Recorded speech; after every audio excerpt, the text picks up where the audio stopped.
Hello Cancer, Sun, Moon and Rising. These are your messages for October. Sorry they're up late. The very first card that we have coming up for you is the Empress. Lovely energy around this card, and it's great as an underlying energy. The Empress, she is the master manifester. She can create great abundance around her. I'm not so sure. I mean, for some of you, yes, it's going to be kind of manifestation energy, and you're looking at starting new projects, giving birth to new ideas. She's the mother figure of the tarot, right? So some of you may literally be dealing with parenthood, talk of pregnancies, or, becoming a parent. But as an underlying energy, and especially in this reading, it feels like it's a sense of security. Where's your home? You guys are Cancer as well. So, you kind of deal with those kind of energies anyway. The Empress can show a home situation, a domestic situation, can be dealing with a mother figure. The other thing with the Empress, though, is she's very attractive. And by that, I don't just mean physically. Like, what is attraction? It's being able to attract something to you. So at this time, you may be kind of attracting others, like attention from other people, or you might be yourself attracted to someone else. There is this kind of attraction quality with the Empress. That's how she can manifest, because she can attract those energies to her, what she needs. I also sometimes see her as like a big hug, like, that motherly hug. Some of us may be in need of that when the Empress card shows up as an underlying energy. But there is this sense, it's that kind of yin energy, the receptive energy. It's the card of conscious allowing those things to come to you. But it does speak to me, it's of security, it's coming up here, and being in that space of creation. And I think about it, if we want to, allow things to come to us, or be in a place where we're coming up with new ideas or creating whatever it is that we're trying to create with the Empress energy, there is a level of security that is needed there. But let's see how this energy plays out in the rest of your reading. At the heart of your reading, we have the Devil. Now, maybe this is why, the energy of the Empress is needed at this time. The Devil talks about who has power over us. It's going to be a situation where if the Empress is the domestic situation, home life, that kind of energy, and you have the Devil coming up, who's being the kind of tyrant or having this kind of energy of the Devil in your household or in your domestic situation? For others of you, the Devil can show a karmic situation, a karmic relationship. We see these two people here and they're chained together, but by the Devil holds the chains. So it can be a tie that we have with someone that's not very healthy. It's not the most healthy situation. Some of us may be trying to get away from this kind of a situation, but we feel like we're tied to it. The main thing of the Devil, the main energy, the main message that it has for you is that, who has power over you? What has power over you? The Devil can be an addiction card. So it may be a substance like alcohol, drugs, or, some behavior like watching porn, sex. These things can have power over us. Now, those things in and of themselves are not bad. Like, people can take a drink and it doesn't have power over them. It's the power element that is important here. The fact that it controls you, it's holding you back from something. It doesn't always have to be a substance. It can be old behavioral patterns that we feel like we're being held back in some way. That's at the heart of your reading. There's a strong message of safety that seems to come up in this reading. I don't even know why, but it's that an extra energy that's coming up. Concerns with your own safety, where you feel safe, taking care of yourself. The added message from the Devil, the advice from the Devil card is only those things that you allow to hold you back can hold you back. Now, that seems really easy to say, right? Like, we say things like, you always have a choice, but sometimes you feel like you don't have a choice. But we always do have a choice, even if the choice is just we choose how to experience a situation. Now, this kind of theme of, feeling secure, feeling safe, what are the rules that I conform to, it's kind of carried on with the Hierophant coming up as a past energy. The Devil is the card for Capricorn, the Hierophant is the card for Taurus, so some of you may be dealing with an earth sign. The Empress is, I'm seeing, as the card for Taurus as well because of the connection with Venus. But the Hierophant speaks of those rules, those traditions that we live our lives by. Now, some of them we've picked up from our family. Our families taught us, this is how you live your life, these are the rules that you follow. Some of us, it might be like institutions of higher learning or the company that we work for, the rules that we have to follow there.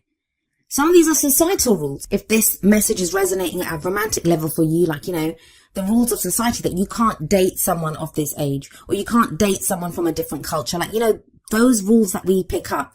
But the Hierophant Yes, it talks about conforming to a set of rules, but we choose the rules that we want to live our lives by. Hierophant is a very religious image, right? So it can be our spiritual or our religious rules, how we pick our life, how we choose to live our life, So it feels like this, you've gone through this time of trying to find what the stability is in your life, what the rules are in your life, and we all have them. I call them rules, but it's the traditions, right? And we create those. This is how I live my life because I have this set of beliefs or this set of rules. This is what I conform to. Now look at that top row. They're all major arcana cards. There's a major energy that you have been going through, are going through, Cancer. And all three of them seem to be looking out at us. They just can seem to be staring out at us.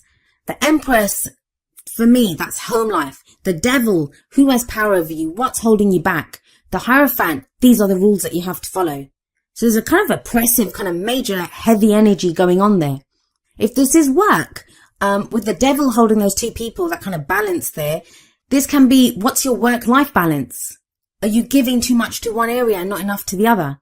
The Hierophant can be that you've been striving to find some stability. Maybe you follow some kind of spiritual belief or religious belief, whether that's affecting your relationship or your work life. But it's now about, what are the rules, the kind of rules of conduct in my life? What have I been doing? So it's very interesting to me that you have the Seven of Wands coming up in your present energy. Now, the energy that comes up in the present, I always say this, it's the main energy for this period. It's a general reading and the timings are going to be strange. Like for some of you, this energy can play out within a couple of weeks. For others of you, it can roll on into November. We go with the energies or we resist them, or, our own free will and other people's free will affects at what time these energies play out. All a reading does is show you that these are present. This is the snapshot of the energies around you. How are you going to use them? Well, the Seven of Wands, it's a very defensive energy. And it's a general reading, so these might not even be your energies. These might be the energies of someone who's very closely related to your story at the moment, who's affecting you energetically. So when they're going through something, it affects you also. So like I said, the Seven of Wands is a very defensive energy. Look at this guy. He's up on that ledge and he seems to be fighting off these wands that are coming up at him. So this can be a sense of things coming at us from every angle. And I've already said the three cards at the top, they cover different areas. So there is this sense of things coming at us from every angle, but you're fighting it off. Now, the person in that Seven of Wands, he can fight them because he knows what he stands for. It's that kind of warrior energy. Like, a warrior will go into battle knowing what he stands for. He's either fighting for his country, his king, his beliefs. He's very clear on the reason he's in that battle. So the important message of the Seven of Wands is knowing what you stand for. What are you defending? With the Empress sat above the Seven of Wands, for some of you, this could be battles within the home, like, the domestic situation, within a family situation. There's this kind of battle going on. For others of you, it could be that you're having to defend like new ideas that you have. For others of you still, I talked about the attraction of the Empress. This could be you fighting off suitors or people that are attracted to you, and you're not ready to do that. You're not ready to get involved at the moment. But what the Seven of Wands does tell you is that there's nothing to show that you won't succeed. You have the higher ground here. As long as you know what you stand for, yes, it's defensive. It can be defensive. Of course it is, because you're defending yourself. But as long as you know, the main energy here is as long as you know what you stand for, you have the higher ground. Some of you, this could be a battle with addiction or, with whatever I was talking about with the Devil energy, old behavioral patterns, those things that are holding you back. You're fighting those off now. You're breaking the chains that have been holding you back. With the Hierophant there, Seven of Wands, this could show rehab for those of you that have been fighting literal addictions or dealing with someone who has been. The energies can play out in so many different ways. I'm just trying to give you some examples so you can apply it to your own situation. For others of you, the Hierophant can indicate some kind of religious rules that have been holding you back. Maybe there are some beliefs that you've been taught and now you're thinking, no, this doesn't serve me anymore. Well, where does all of this lead? Well, we have the Four of Swords coming up as a future energy. I actually like this energy coming up here for you, especially after all of this, like major arcana energy. And then that Seven of Wands kind of battling defensive energy in the present. The Four of Swords, and I'm wondering now if I said the Four of Wands before, but it's the Four of Swords. The Four of Swords is when we put down our weapons. We don't need to fight anymore. This is that warrior. He's lying down and, he's resting. It's time for rest. The Four of Swords, it's an energy of contemplation. It's taking a step back. It's a very healing energy.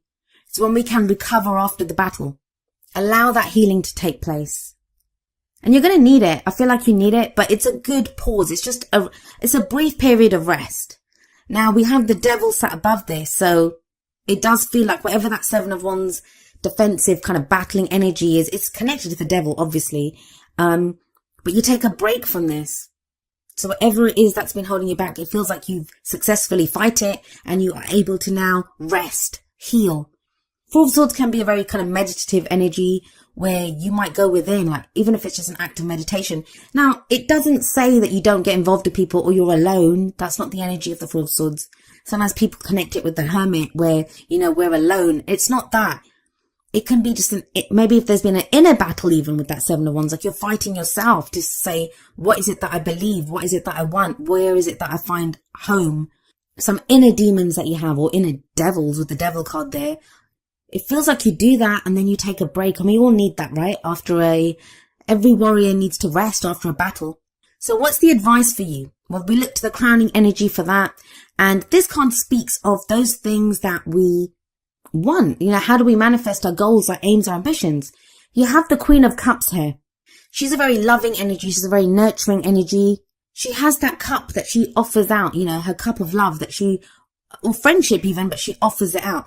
Now, she is also a healer, so there's a very healing energy around her, a very spiritual energy. For some of you, this is going to speak of your spiritual path, with the Hierophant set above the Queen of Cups. I haven't really talked about the romantic elements of this reading.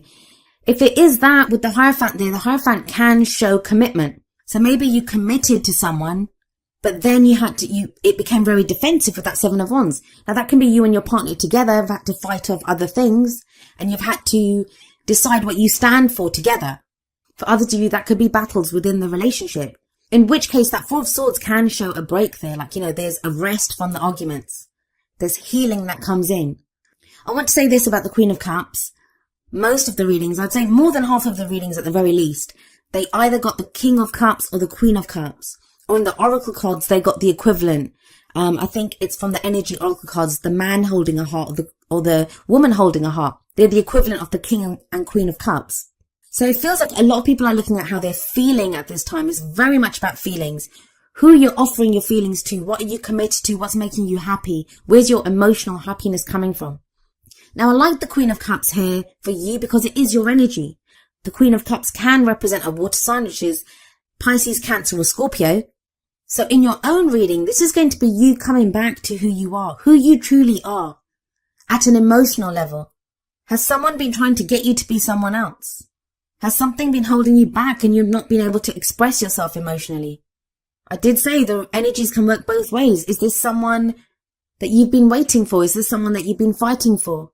That you had a commitment with them in the past and now, there was some kind of a difficult phase with that Seven of Wands energy. Or things took a turn for the worse with the Devil there and you've been trying to fix that. I like that Four of Swords and the Queen of Cups combination. That speaks of healing to me. Getting back in touch with your emotions, knowing how you feel, knowing where you stand. Let's see what other messages come in from your Oracle cards. And remember, the first two are going to be more kind of romance, love-based. And we have from the Romance Angels, Worth Waiting For. And the card says, divine timing is at work in your love life. That's what gives me the sense that have you been waiting for someone to come back? Is that who you've been fighting for? Some of you may have been trying to manifest a relationship and it's saying, divine timing is at work here. Sevens are a divine number that can speak of divine timing. Know what you stand for. Know what you want from a partner. Know how you want to feel. Whenever we try to manifest, and we do have the Empress there, the Master Manifester, whenever we manifest, we always manifest from emotions, our vibration. So be very clear on what you stand for. Now from the Whispers of Love deck, we have miracles and blessings. Everything has its gift. That can be so hard to see when we're stuck in a difficult situation. When it comes to relationships sometimes, with the Devil coming up, this is when I get people questioning me saying, how do I break the cord? How do I detach myself from this person's energy? There's a reason for everything. And the Miracles and Blessings card, that's what it says, that, may seem difficult. We don't know why we're doing it. It's that battle, right? The Seven of Wands, that defensive energy. But there's a reason for this. It does seem to bring you back to yourself with that Queen of Cups there. Or bring you to someone who is that kind of perfect person for you. That's someone that resonates with the same kind of vibrancy as you do, with cups, water energy. Now we have coming up from the Wisdom of the Oracle, number 50, No Place Like Home. I think Libra got this card as well. So if some of you are dealing with a Libra or have placements there, be sure to watch that video too. This kind of really ties in with the Empress energy for me. This is a card that speaks of, coming home to ourselves.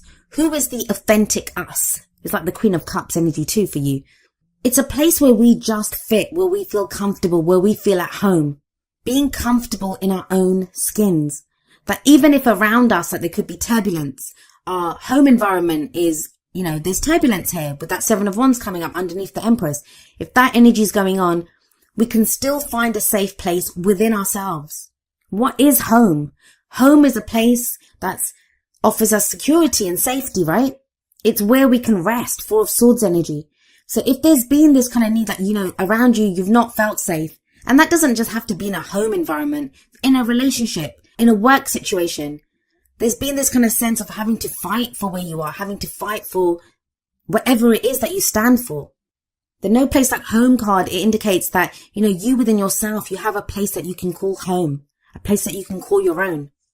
It talks of trusting yourself, that no matter what's going on around you, trusting that as long as you are authentically you, as long as you come from a place, Queen of Cups, come from a place of how you really truly feel and act from that, you will have dignity, you can have integrity, you can hold your head up high because you are authentic. And no one can take that away from you, no matter who you're battling, no matter who's trying to hold you back, no matter who's trying to have power over you. They can't take away that authenticity. This is its own power, this is its own strength. No one can take that away from you. So it does speak of a safe place and finding that safe place within yourself. I feel for a lot of you with that Queen of Cups there. This is within your emotions, how you feel. Those feelings are real and authentic. And if you act from them, no one can take that away from you. And you have a really lovely energy coming up from the Energy Oracle cards. We have number 51, Healer of the Ages. This is a card about health and vitality, but not just health. I don't do health readings, but in our spirit, it's a healing energy that comes in. Some of us could meet someone like this, a spiritual advisor, like with the Hierophant there and the Queen of Cups. That is healing energy. We may now be dealing with someone, a spiritual advisor, a therapist, even a counselor, someone who's helping us to come back to ourselves, someone who's advising us on what we need to do. The main energy of this card, though, the main message that it has is that really know, Cancer, that at a really deep level within you, there is an important healing that's taking place. If things have felt upside down, if you've not known what's going on, there've been battles with other people, you've been feeling like held back, the energies are just not with you. Healer of the Ages coming up shows that, all of that is leading towards a healing, and it ties in beautifully with the Four of Swords that comes up in the future for you. Whatever strife you're going through, whatever that battle's been, it's not going to last forever. And it does lead to a place of healing. Now, each of the Energy Oracle cards does have an affirmation. I'm going to end with the affirmation for Healer of the Ages. And it says, the powerful healing of eternal love is with me now and always. Divine consciousness fills every cell. I am whole, healthy, vital, and at peace.